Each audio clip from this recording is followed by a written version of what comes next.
que tengamos, ¿no? El problema de salud.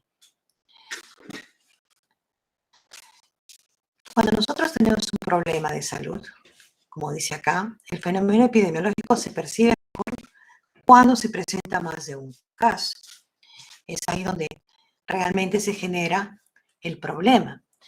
Nos explica entonces o nos da la impresión que el problema de salud se está propagando.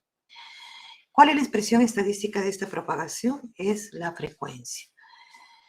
¿Qué cosa es la frecuencia? La frecuencia no es otra cosa que el número de veces que se repite un caso o un hecho en determinado contexto. Aquí, por ejemplo, ¿qué estamos viendo? Acá estamos viendo un hospital del norte del país. Estamos viendo los mosquiteros. Ya nos imaginamos qué cosa puede ser si tenemos un vector en el lado izquierdo, ¿no? Entonces, aquí estamos frente a un problema de salud como es el dengue. Entonces, ahí es donde nosotros percibimos que realmente hay un problema y tenemos que comenzar a describirlo.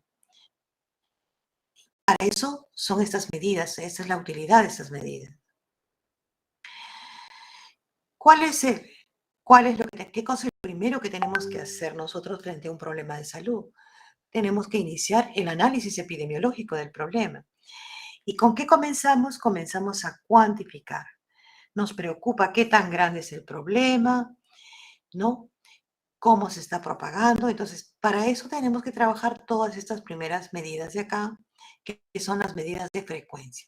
¿Para qué nos van a servir? Para cuantificar.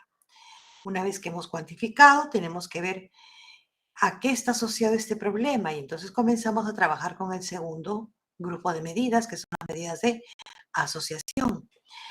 Pero también no solamente nos quedamos con ver qué otras variables o qué otras situaciones están asociadas, no lo hacemos solamente por saber, sino porque queremos intervenir, o sea, modificar la solución problemática, en otras palabras, solucionar el problema. Y también tenemos que tomar algunas medidas, hacer algunas medidas para ver si estamos actuando correctamente. Y esas son el grupo de las medidas de efecto. Entonces, tenemos 3 grupos de medidas que las vamos a ver a lo largo de esta primera parte del curso. Y comenzamos con las más sencillas y con las más importantes, que es describir la situación inicial, como son las medidas de frecuencia.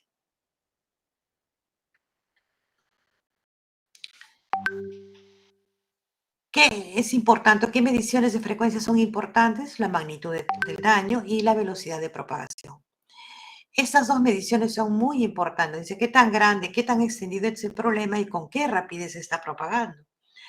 Ustedes han escuchado y han visto cuando hemos estado en la pandemia la rapidez con que habían algunas cepas del COVID-19 que producían una cantidad increíble de casos en un corto tiempo, ¿no? Entonces, ¿qué tan rápido se propagaba?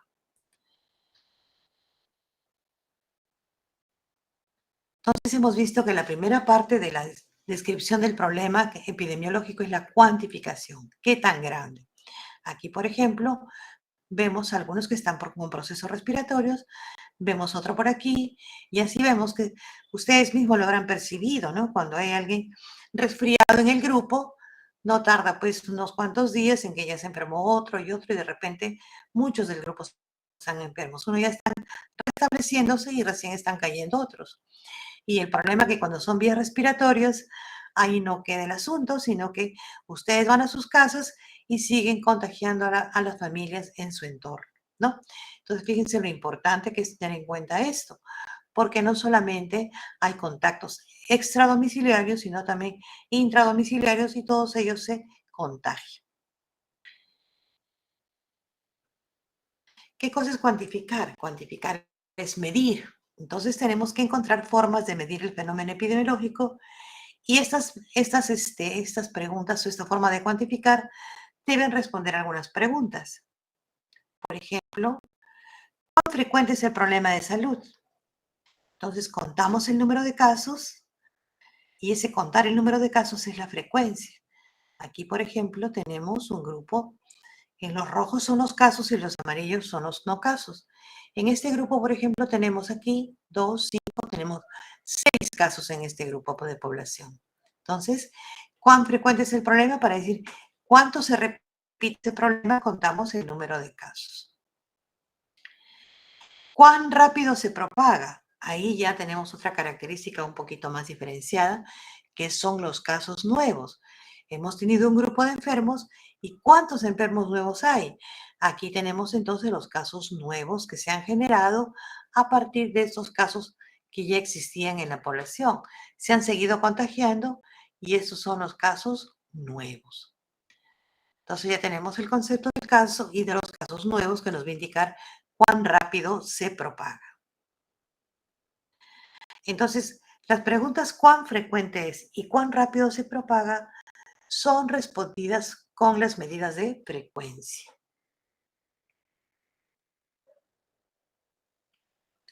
¿El concepto estadístico de frecuencia cuál es? Número de veces que una característica, valor o hecho se repite en un conjunto de datos.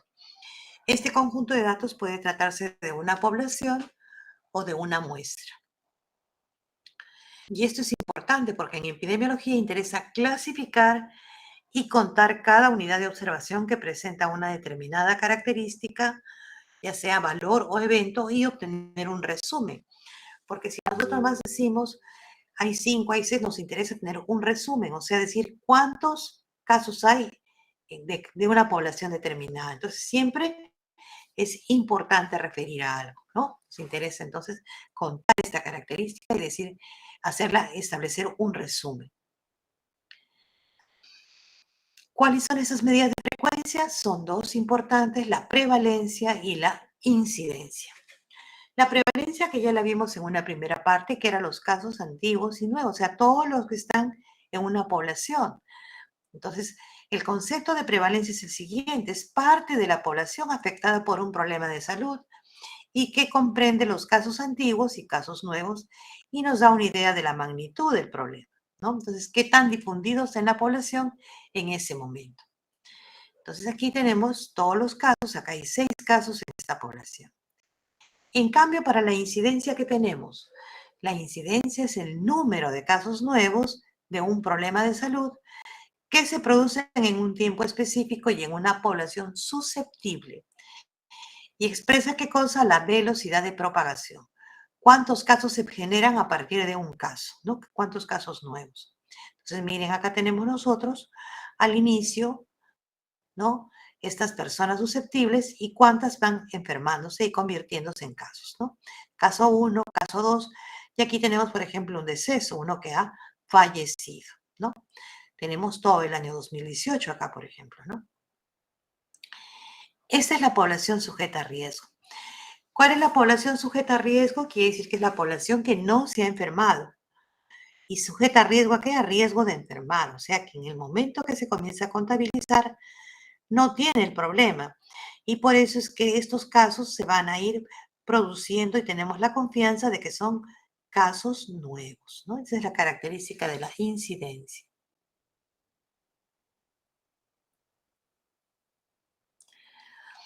Esta prevalencia y la incidencia hay que expresarla en una forma relativa, en una forma de tasa, ¿no? Que es la tasa de prevalencia y la tasa de incidencia.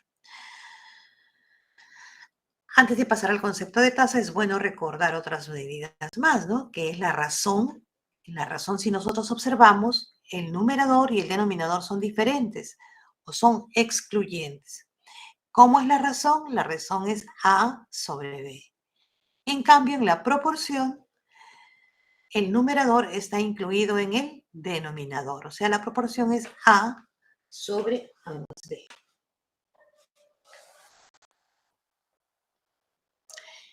¿Qué cosa es la tasa de prevalencia entonces? Casos antiguos y nuevos de un problema de salud en una población en un tiempo determinado, dividido entre el número de personas en la población en el mismo tiempo. En otras palabras, es la proporción de la población que presenta la enfermedad o problema de salud en dicho momento. Entonces, fíjense ustedes, aquí tenemos que la proporción es A sobre A más B. Entonces, ¿cuál es la característica con la tasa? Que la tasa está referida siempre a un lugar y un tiempo determinados. Esa es la importancia. Nosotros nos referimos siempre a un lugar y tiempo. La tasa de, ¿cómo se calcula esta tasa? La tasa de incidencia será, hemos dicho, casos antiguos y nuevos sobre la población. Aquí, por ejemplo, en este gráfico tenemos ¿cuántos? 6 casos. Y aquí tenemos en total, ¿cuánto ha sido la población? 23. Entonces tenemos 6 entre 23 y lo multiplicamos por un factor, que es 10 a la n. En ese caso lo hemos multiplicado por 100. Entonces la tasa de prevalencia será 26.08%. ¿Cómo se interpreta? Por cada 100 personas hay 26 que presentan el evento o problema de salud en un lugar y tiempo en que se tomaron los datos. Puede ser el año 2020, 2021, el año 2015, o sea, los datos a qué año pertenecen y eso es lo que va a estar referido a ese lugar y a ese tiempo.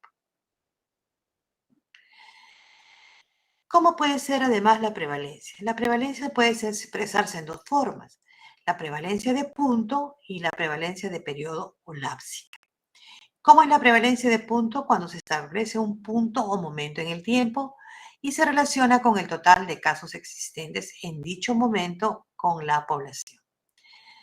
Entonces, por ejemplo, nosotros podemos decir cuál ha sido la prevalencia de anemia de los estudiantes que ingresaron al finalizar el año académico. Entonces ponemos un punto, hacemos un estudio y tenemos la prevalencia de todos los que se han enfermado, han presentado anemia hasta finalizar el año académico. Ponemos un punto, un corte, nosotros establecemos esto, ¿no? En cambio, la prevalencia de periodo lápsica establece un periodo que puede ser un mes, un año, etcétera. Luego se cuentan todos los casos, antiguos y nuevos, y se relaciona con la población existente en dicho periodo. Esto es muy importante porque de la población es que sale el numerador. Por eso es que todo está referido a un lugar y tiempo determinado también, ¿no? Y todos los casos, todo el numerador sale del denominador. Acuérdense que es una proporción referida a un lugar y tiempo. Entonces, en la proporción, el numerador está incluido en el denominador. En este gráfico, por ejemplo, vemos, ¿no?, el 1 de enero del año 2022, el 30 de junio del 2022 y el 31 de diciembre del 2022. Aquí, por ejemplo, tenemos una prevalencia para el 1 de enero, una prevalencia, ¿cuánto es? 3, ¿no? Porque hay 3 casos. Aquí hay ¿cuánto para el numerador? Acá hay 4. 1, 2, 3, 4. Para el 31 de diciembre, aquí solamente tenemos 2. Pero cuando hablamos de la prevalencia de periodo del año 2022, ¿cuánto tenemos? Tenemos 1, 2, 3, 4, 5 casos. Entonces, la prevalencia de periodo es 2020, en el año 2022 es 5. Y la prevalencia de punto al 1 o al 30 o al 31 va a ir variando, que es 3, aquí es 4 y aquí es 2. Pero la de periodo es 5. Fíjense ustedes, entonces pueden captar mejor la idea. Hay diferentes eventos que influyen en la prevalencia, ya sea que aumentan o que disminuyen la prevalencia. ¿Qué eventos hacen que aumente la prevalencia? La mayor duración de la enfermedad, porque entonces quedan enfermos más tiempo y a la hora que se hace el conteo, encontramos pues un mayor número de enfermos. Lo mismo cuando se hace la prolongación de la vida en los incurables, ¿no? Por ejemplo, antes en el VIH no había tratamiento y morían de manera más pronta. En cambio, ahora hay antirretrovirales que realmente prolongan la vida de todos los pacientes infectados con VIH. Ahora casi ya no se preocupan mucho en ese sentido, solamente de mantener un monitoreo de la inmunidad, pero ahora hay muy buenos antirretrovirales. También cuando aumenta la incidencia, aumenta la prevalencia, porque bajo el concepto de que la prevalencia son casos antiguos y nuevos, entonces cuando aumentan los casos nuevos, también aumenta la prevalencia. También cuando hay importación de casos, o sea, vienen casos de otros lugares, porque acuérdense que para la prevalencia yo hago un corte y digo, ¿cuántos enfermos hay en este momento? Entonces pueden haber venido casos de otros lugares y entonces eso también me va a aumentar la prevalencia. También cuando vienen personas que son susceptibles de enfermarse, ¿no? Al haber más susceptibles de enfermarse, incrementa el número de enfermos. También cuando hay una emigración de los sanos, hay una disminución de la población porque se van los sanos, entonces el denominador se hace más pequeño y con el numerador, si es grande, va a salir también una prevalencia elevada. Mejores métodos diagnósticos. Esto en general no es una elevación de la prevalencia, sino que se visualiza mejor el dato, ¿no? Porque se mejoran los métodos diagnósticos, están más al alcance, son más exactos y también eso va a incrementar la prevalencia. Ahora estamos frente a la otra situación. ¿Qué eventos hacen que la prevalencia disminuya?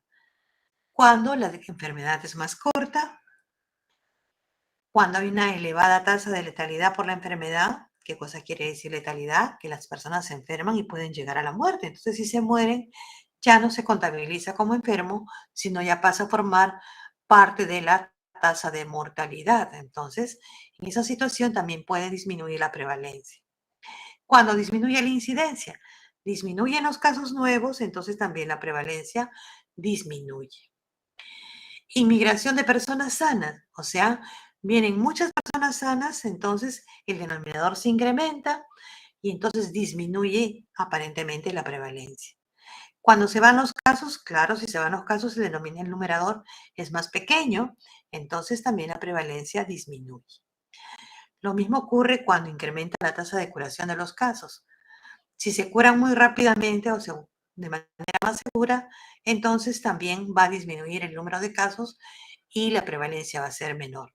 Entonces, ahí tenemos nosotros los factores que aumentan y los factores que disminuyen la prevalencia.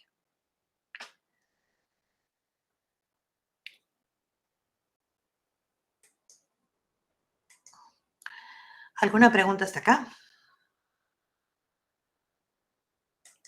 ¿Alguna pregunta?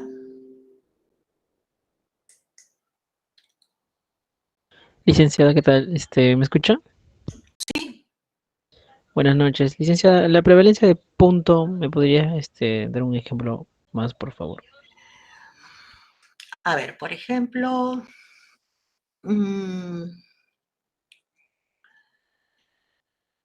¿cuál es la prevalencia? ¿Cuál es la prevalencia de displasia de cadera al momento del nacimiento? ¿No? Entonces, al momento de nacer es el punto. Entonces, todos los bebés que tienen displasia de cadera son contabilizados hasta ese momento. Pones un punto, un corte. No necesariamente tiene que ser un año como en el otro. Pones un año, un mes, que es la lápsica. Entonces, por ejemplo, al egreso de la universidad, ¿cuántos han padecido, ¿no? de problemas respiratorios o de tuberculosis, ¿no? ¿Cuántos casos de tuberculosis se ha presentado al egreso de la formación profesional?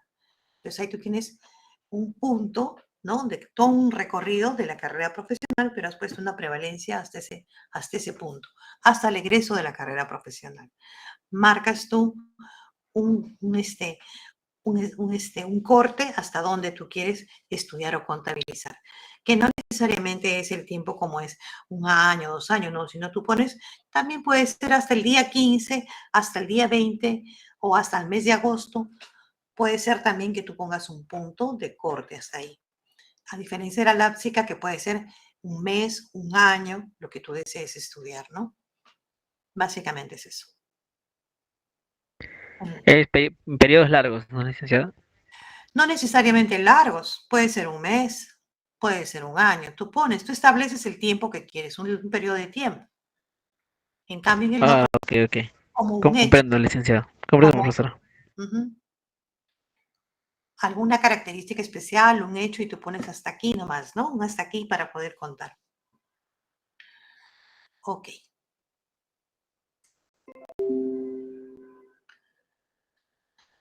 Ahora vamos a hablar de la tasa de incidencia. Ya habíamos dicho algo sobre la tasa de incidencia, que era el número de casos nuevos. Esa es la característica importante, casos nuevos, ¿no?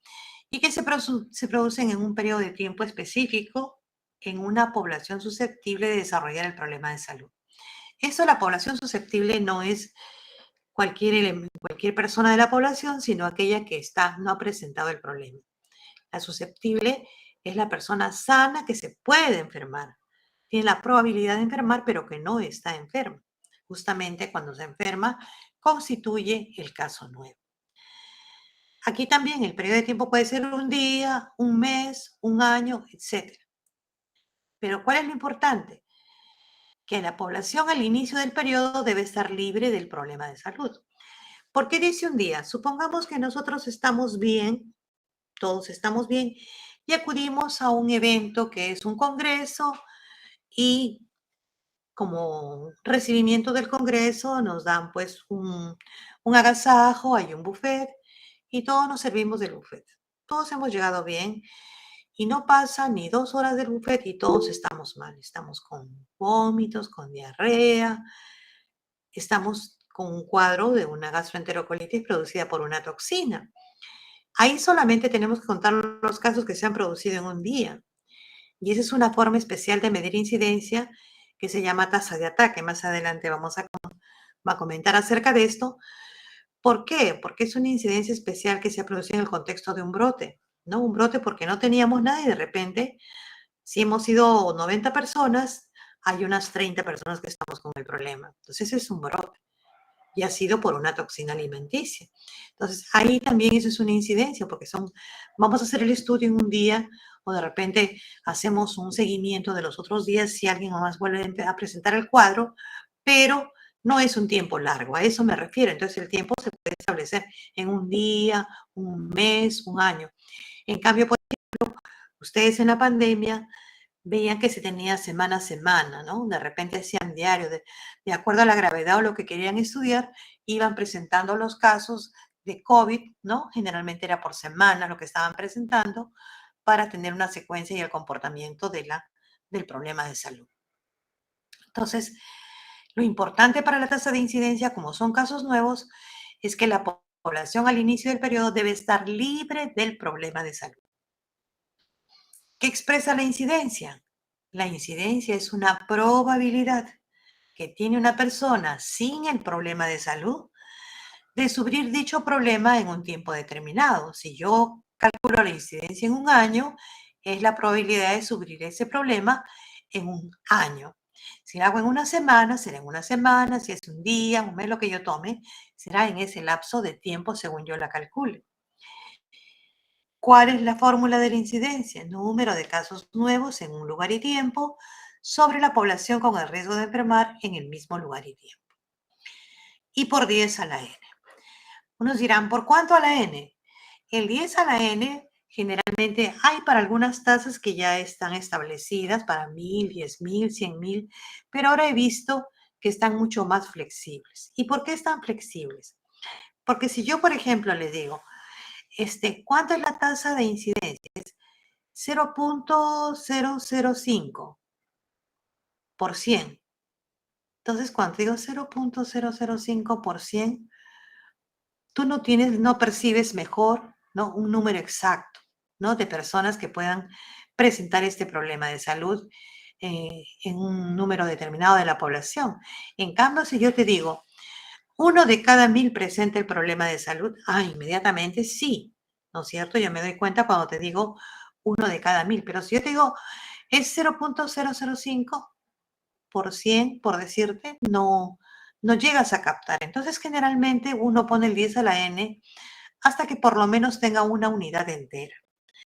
Pueden ser 2 unidades, es mejor, o depende de lo que tú quieras presentar, pero que por lo menos llegue a ser una unidad entera. Y a uno le da 1 de 1000, 1 de 10,000, 1 de 100, a uno ya le da la idea más exacta, uno lo percibe mejor. 1 de cada 100 presenta este problema, 1 de cada 10,000. Es algo raro. 1 de cada 100,000, la cosa es más rara. Entonces, para eso nos va a servir, para que nosotros tengamos una idea con un número entero de rápidamente darnos la idea. Acuérdense que han dicho que estas medidas nos sirven para resumir. Entonces, pues si me dicen, es 2 en 1000, en un ratito me doy cuenta, ¿no? Y si tengo una población de 3000, quiere decir que yo por lo menos voy a tener 6 casos rápidamente, ¿no es cierto? Entonces, Esa es la finalidad de esas medidas, la descripción, el resumen de la situación problemática. Aquí, por ejemplo, la prevalencia y la incidencia se utilizan en artículos científicos, ¿no? La utilizan mucho. Tenemos acá, por ejemplo, dice prevalencia de los componentes de la conducta suicida en estudiantes pregrado de la Universidad Nacional Mayor de San Marcos. Ese es el artículo que publicaron, ¿no? Un grupo de profesores y alumnos que hicieron el estudio, ¿no? Por ejemplo, ¿no? Dice deseos de morir. ¿Quiénes han sentido deseos de morir? En una muestra de 1.775 estudiantes. La prevalencia de vida. ¿Qué quiere decir prevalencia de vida? ¿Alguna vez en tu vida has sentido deseos de morirte? ¿Cuánto era? 35%, ¿no? Con un intervalo de confianza de 32,6 y 37,5. Siempre que uno estima en una muestra, es bueno poner el intervalo de confianza porque esto más o menos es lo que va a dar el valor que puede encontrarse en la población. Cuando ustedes estudian la parte de bioestadística van a darse cuenta.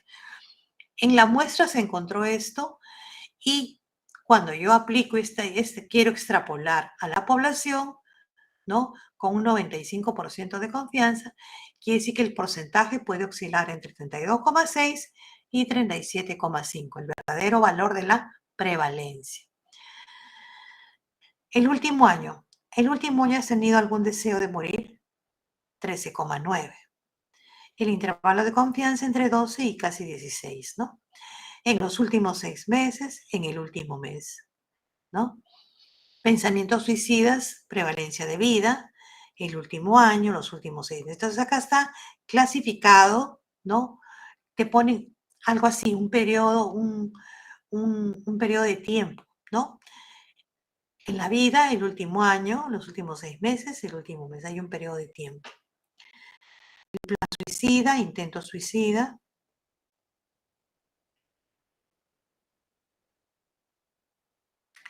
Prevalencia de anemia en niños de 6 a 35 meses de edad, según región natural y área de residencia, Perú 2011-2017. Entonces acá está la prevalencia de anemia, ¿no? En el año 2011 y en el 2017, ¿no? Acá está, por ejemplo, en la costa urbana, en la costa rural, en la sierra urbana, todas las zonas, ¿no? La prevalencia de anemia. ¿Dónde está la prevalencia más alta en esta verdecita? Es en la selva rural, miren. Pasa el 57, miren, este es el 57, acá está ¿cuánto?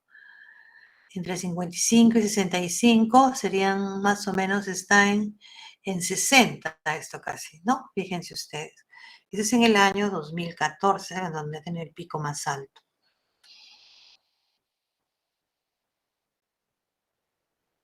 Ahora, la tasa de incidencia. Vamos a hablar un poquito más. Dice, en el ejemplo, el cálculo de la tasa de incidencia será 5 entre 20. 1, 2, 3, 4, 5. ¿Y por qué sobre 20? Acá creo que se ha contado mal, porque solamente deberían ser los amarillos que quedan. De 5, 10, 15 debería ser acá. Acá hay un error en este grafiquito porque deberían ser sobre los amarillos. Acá ya no contabilizamos estos rojos. ¿Por qué? Porque los rojos ya están enfermos y hemos dicho sobre la población susceptible, ¿no? Entonces, no, perdón, es que son 5 casos, ¿no? O sea que de los 20 que no han tenido, 5 se han enfermado.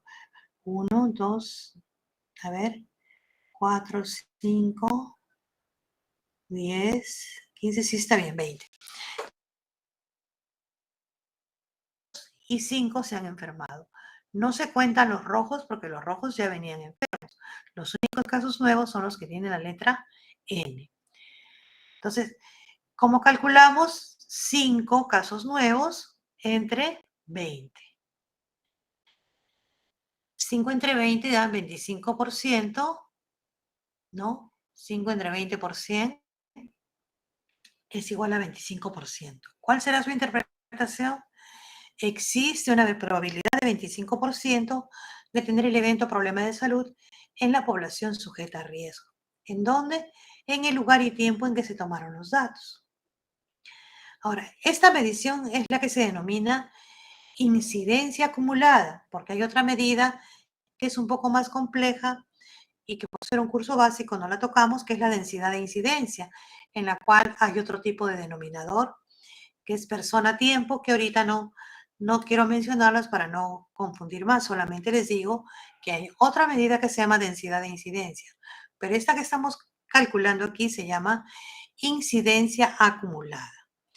Y como expresa una probabilidad, recibe el nombre de riesgo absoluto. Esta incidencia se llama riesgo absoluto porque es el riesgo o la probabilidad de tener el evento en un tiempo determinado. ¿Qué característica tienen estas medidas como la prevalencia y la incidencia? Ambas medidas están relacionadas, ¿no? Ambas se presentan como una proporción, ¿no? Todas el numerador sale del denominador, ¿no? O sea, el numerador está contenido en el denominador, tienen un carácter relativo y la interpretación que se les va a dar va a depender de la población a la que pertenecen las personas afectadas.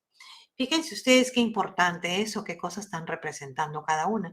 Eso es lo más importante, como siempre les digo en el concepto. Muchos se preocupan del cálculo de la medida, pero lo interesante es qué representa esa medida. ¿Qué representa esa medida?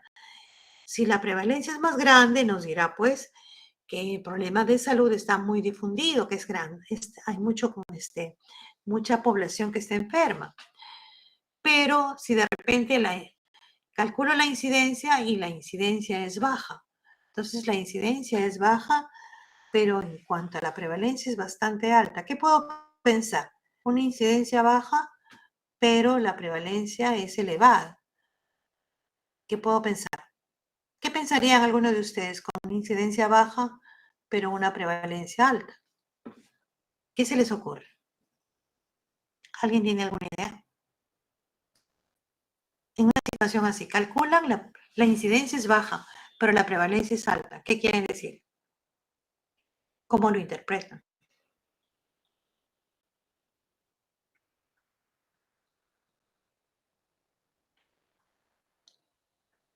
¿Alguien tiene una idea? Doctora, buenas noches. Comentaron de que las casas vienen a ser constantes. ¿Perdón? Un compañero manifiesta ante su pregunta que dice que los casos en serían constantes. Todavía no se llega al pico de infectados. No se llega al pico de infectados. No. Si yo hago un cálculo, por ejemplo, y veo, ¿sí, Fernando? Tal vez, profesora, que hay una cantidad de enfermos no tan alta, pero que permanece constante durante mucho tiempo. ¿A eso se refiere? Claro, o sea, ¿por qué la prevalencia es alta y el número de las incidencias es baja? Quiere decir que es una enfermedad que tiene mucho tiempo de duración, ¿no? Es una enfermedad bastante larga. Claro, hay pocos casos, pero como es larga, se van como superponiendo los casos, ¿no es cierto? Se presenta un caso y se queda mucho tiempo. Se presenta otro caso y se queda mucho tiempo, como que se van acumulando los casos.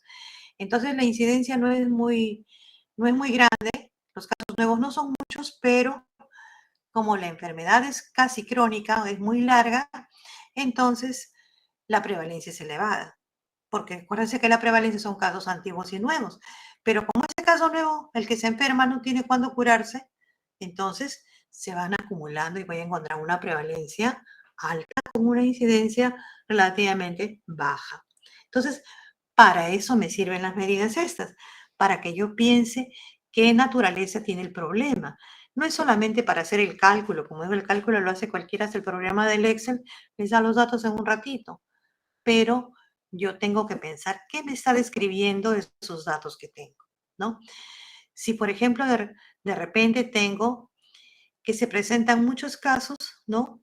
Que aparecen, son muchos casos, pero la incidencia es elevada, pero la prevalencia es baja. Entonces, ¿qué está pasando? Que estos casos al revés se curan tan rápido que realmente no permiten, ¿no? En caso de las enfermedades, por ejemplo, diarreicas o algo, son pocos días, entonces ahí la incidencia es alta, pero la prevalencia es baja, porque cuando se va a hacer el estudio ya no tienen el problema de salud, ¿no? Entonces uno tiene que hay una incidencia alta, pero la prevalencia ahí es baja. Entonces, esas son las cosas para las que nos sirven estas medidas, para que uno piense y vea cómo es el problema de salud. Esa es la importancia, no es el cálculo, sino cómo me está describiendo. Por supuesto que esto es lo básico, ¿no? De primero hacer en conjunto la prevalencia y la incidencia, pero después, por ejemplo, si yo veo que se enferman más los niños son los que se han enfermado más en este problema de salud.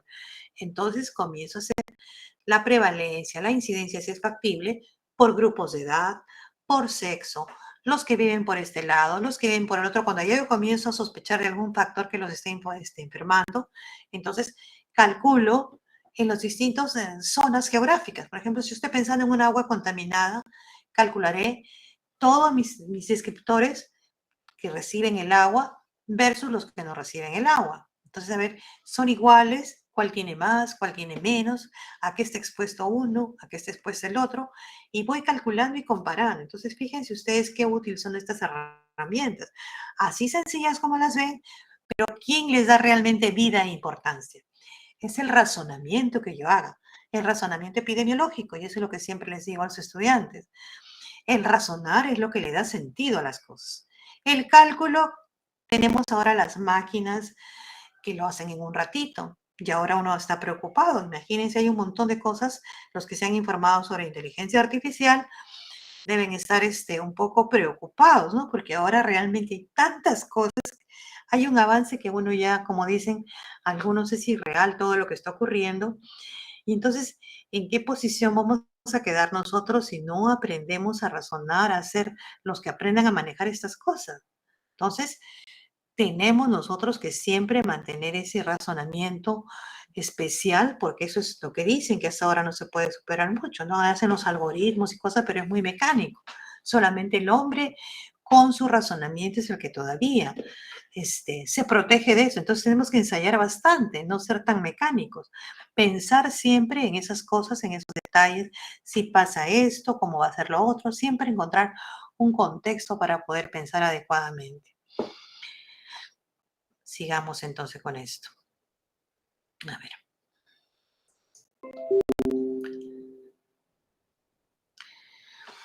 Haciendo un resumen de lo que hemos visto. Entonces, las tasas que usamos más son la prevalencia y la incidencia, y en el numerador iban de la prevalencia va todos los casos antiguos y nuevos, y en el denominador la población al momento que se calcula la tasa. ¿Cómo se interpreta? La magnitud del problema de salud. Y esto es importante porque cuando la prevalencia es elevada, ahí le comienzan a dar importancia y se convierte en un problema de salud pública. Una característica importante para que un problema se considere un problema de salud pública es que tenga una gran magnitud, que gran parte de la población se vea afectada por este problema. Para la incidencia en el numerador, solo los casos nuevos en un periodo de tiempo, en un periodo dado, y la población sujeta a riesgo, que quiere decir sin la enfermedad en el mismo periodo. ¿Cómo se interpreta la velocidad de propagación de un problema? Y a diferencia de la prevalencia, esa es una probabilidad y por lo tanto tiene poder predictivo. Ojo, probabilidad y poder predictivo. Entonces, esto es importante por la forma en que se hace el seguimiento y se calculan para un grupo de casos de una población que no tiene el problema, ver cuántos se van presentando. Eso es lo que le da la característica de probabilidad. A diferencia de esta que solamente hago un corte y cuento, tantos hay, tantos enfermos. Entonces, no hay ningún seguimiento, no puedo identificar si este se enfermó ayer, hoy día, simplemente todos son casos, tanto los antiguos como los nuevos. Entonces, por eso la prevalencia solamente nos dice qué tan grande es el problema. Acá tenemos la incidencia, por ejemplo.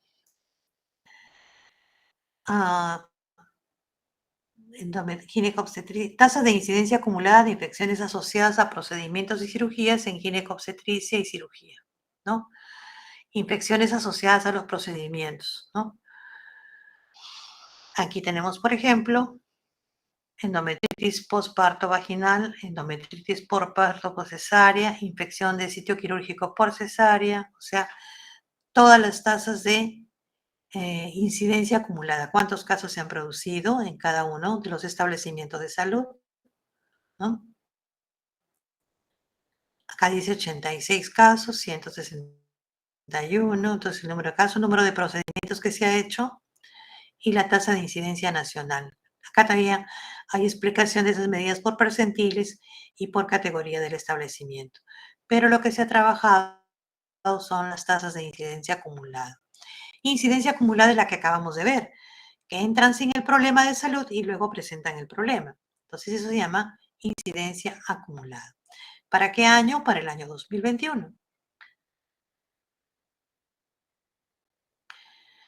Aplicación de la incidencia en artículos científicos. Incidencia y mortalidad ajustada por edad en cáncer de mama en mujeres mayores de 75 años entre los periodos 1990 y 2012. Entonces acá tenemos 90, 91, 90, 93, 94, 97, 2004, 2005, 2010, 2012. Acá tenemos incidencia y mortalidad. Entonces acá tenemos la incidencia y la mortalidad. Casi el patrón se parece mucho, miren, cuando graficamos esto, y acá dice por cada 100.000 mujeres, ¿no? Lo que decíamos nosotros, ¿no? Que tenemos que poner siempre, acompañar a la tasa con este N para saber por cuánto es. Porque si decimos 80 o 120, no podemos saber si es lo mismo decir 120 en 1000 o 120 en 100.000.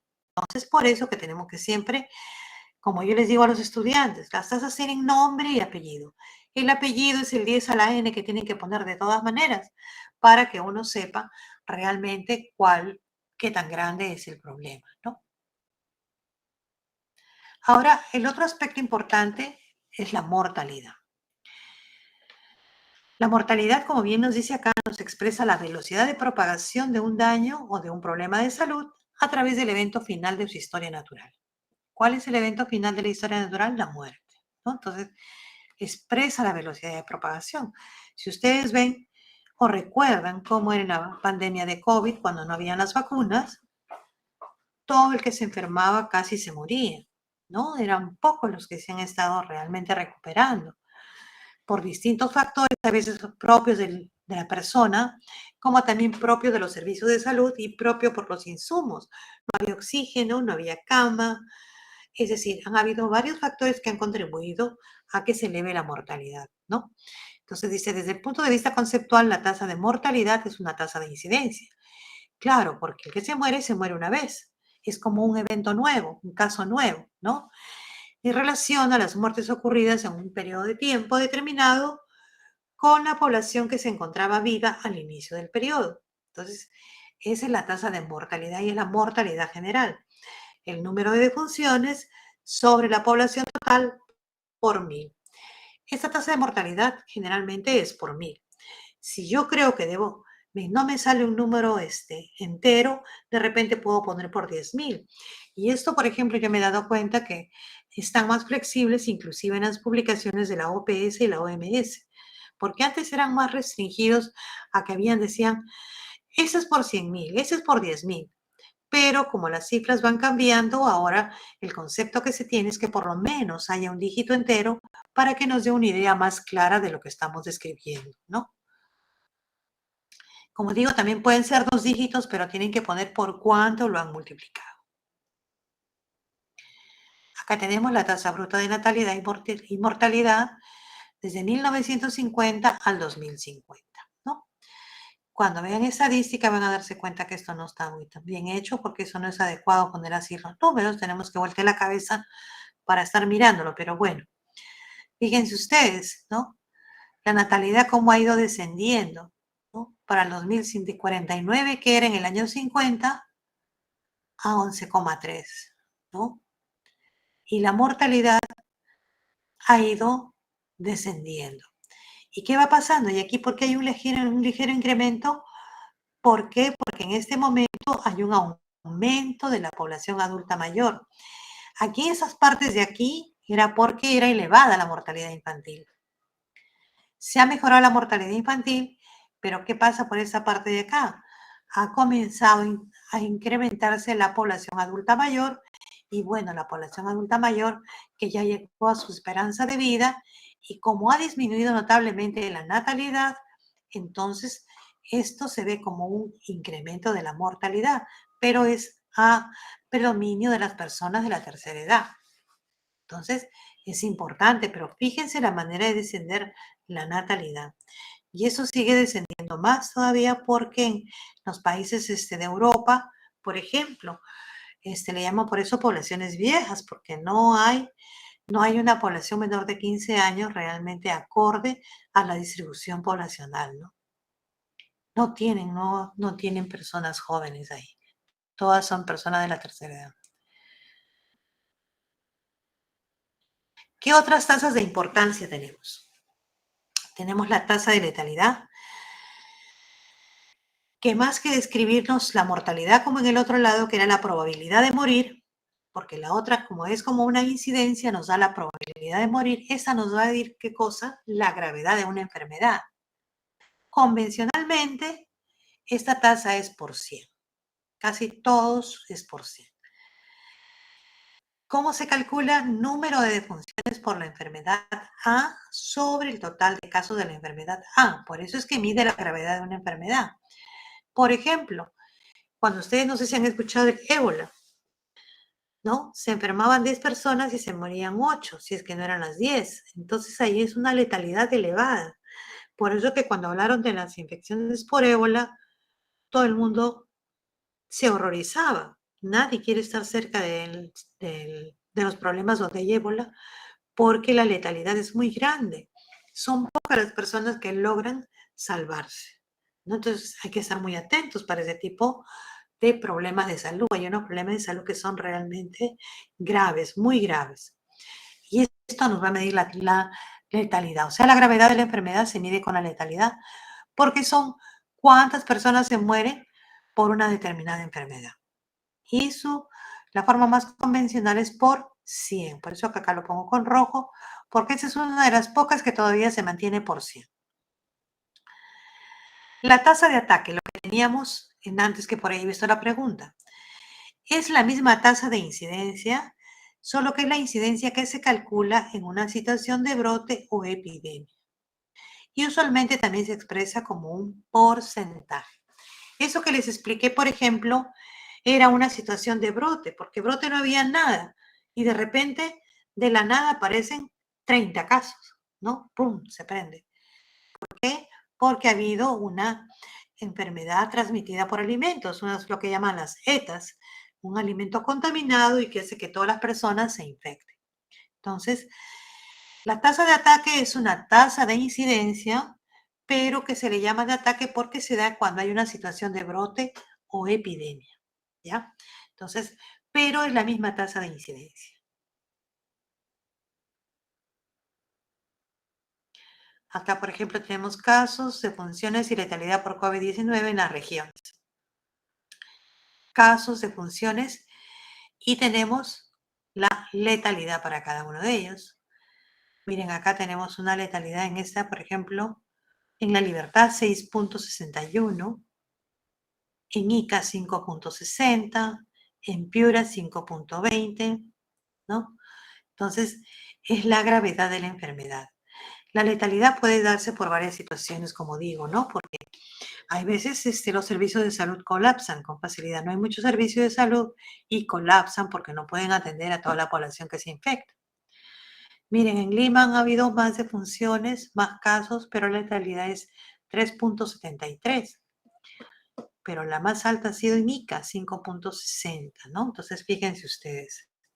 Letalidad por 100 casos, y esto lo ha reportado el INS, que es el que tenía toda la estadística de COVID, ¿no?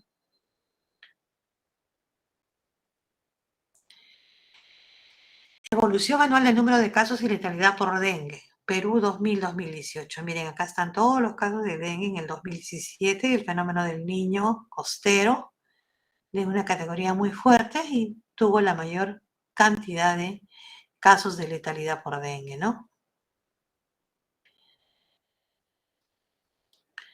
Ojalá que esto no se repita, porque si así como está el clima para el verano, nos hace pensar que también puede ser con mucho calor y puedan ocurrir estas cosas, ¿no?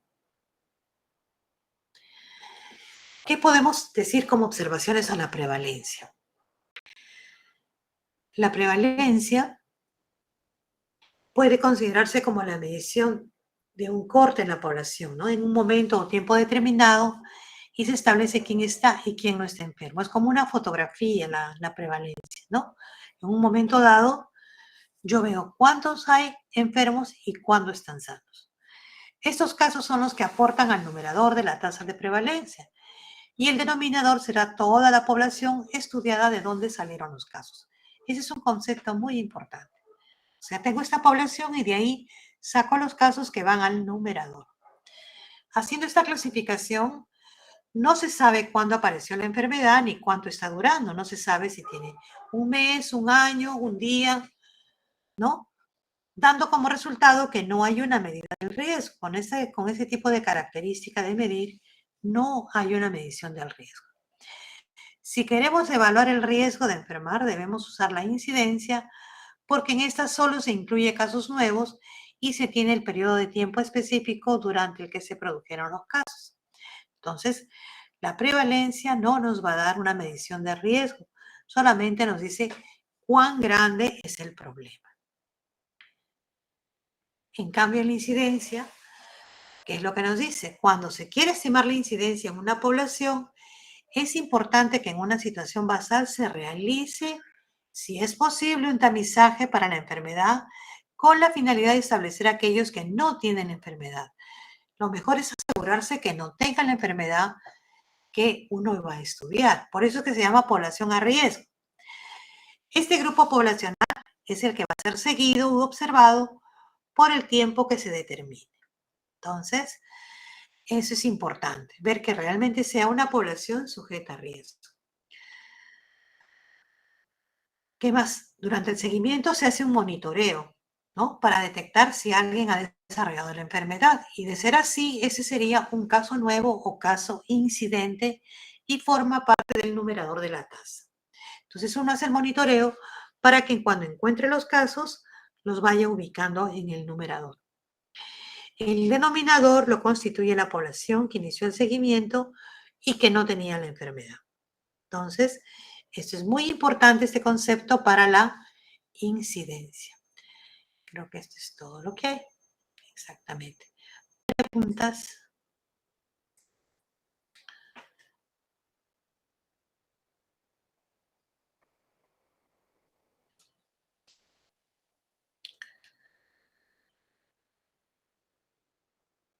¿Alguna pregunta?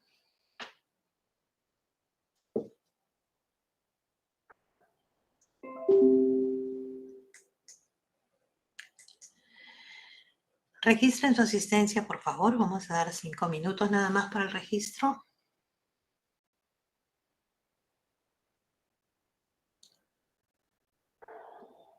¿Preguntas? ¿Hay preguntas?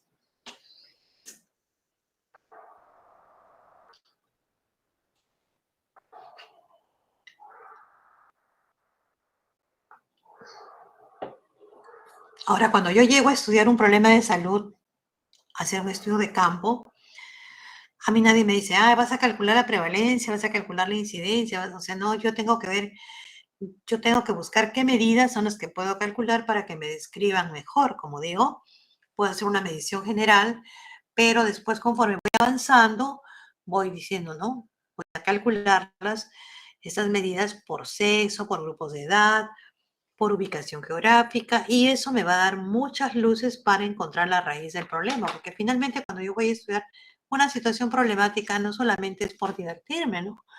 Voy a ver que hay un problema y tratar en lo posible de solucionar el problema de salud, porque para eso van. Por ejemplo, los epidemiólogos de campo, cuando hay esos problemas en las comunidades, los llaman a ellos para que vayan y hagan el estudio. Ellos saben hacer sus estudios de brotes, describir la situación y van pasando y transmitiendo todas sus inquietudes para que desde acá también uno los pueda ayudar. ¿no? Y a veces tienen que confirmar diagnósticos, porque no solamente ese es el caso.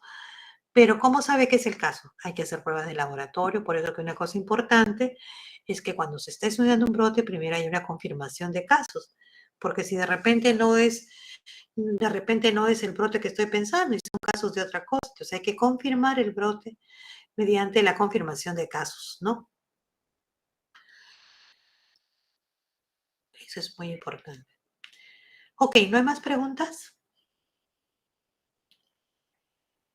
Esta semana entonces toca desarrollar la práctica de historia natural. Sé que han habido algunos inconvenientes porque nos han dado un poquito tarde el aula, pero ya he tratado de por lo menos tener toda la primera parte asegurada en el aula, para poder trabajar esta primera parte hasta antes del examen. Ahí he tratado de colgar los materiales, las prácticas.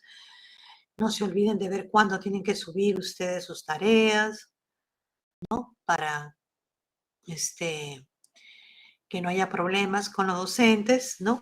Acuérdense que cuando no presentan a tiempo son 2 puntos menos en la rúbrica. Entonces, ustedes tienen que presentar su tarea. No se olviden, porque tontamente, haciendo toda la rúbrica excelente, su nota máxima ya está sobre 8 cuando no presentan la tarea, ¿no? Entonces, eso se los he remarcado varias veces. Tienen que esforzarse por presentar a tiempo. Cuando no presentan a tiempo, ya no se les considera los 2 puntos. Esta primera semana ha habido tolerancia por todos los inconvenientes, pero ya la segunda y las siguientes ya no va a haber eso, porque ya está abierta el aula. También ya se ha tratado de ubicar a los que hicieron los cambios de grupo para que no haya problemas, porque cuando no se les ubica en el grupo que están, no aparecen en su docente y después es un problema. Así que ya se ha tratado de que se solucione ese problema ubicándolos en el lugar correspondiente. O sea que ustedes van a aparecer en el grupo donde los han cambiado para práctica.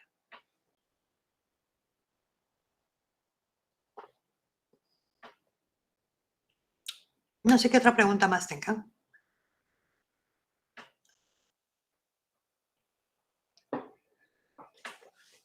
Ok.